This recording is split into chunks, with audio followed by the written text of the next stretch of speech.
საქართველოს მელიორაციამ 2025 წლის ანგარიში წარადგინა. ანგარიში კომპანიის მიერ განხორციელებულ ძირითად პროექტებს, სისტემურ ცვლილებებსა და მიღწეულ შედეგებს მოიცავდა. დავით სონღულაშვილმა კომპანიის თანამშრომლებს გასული წლის განმავლობაში გაწეული საქმიანობისთვის მადლობა გადაუხადა და 2026 წელს დასახული გეგმების განხორციელებაზე ისაუბრა.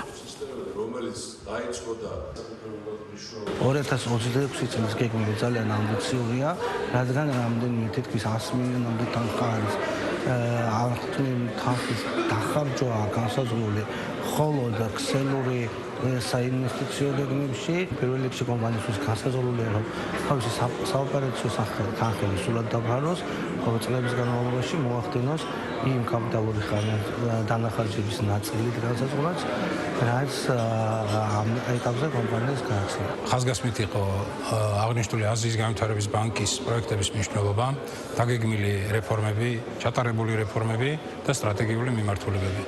აზიის განვითარების ბანკი მოხარულია მხარი დაუჭიროს მელიორაციის დარგს და ზოგადად სოფლის მეურნეობის დარგის განვითარებას საქართველოში.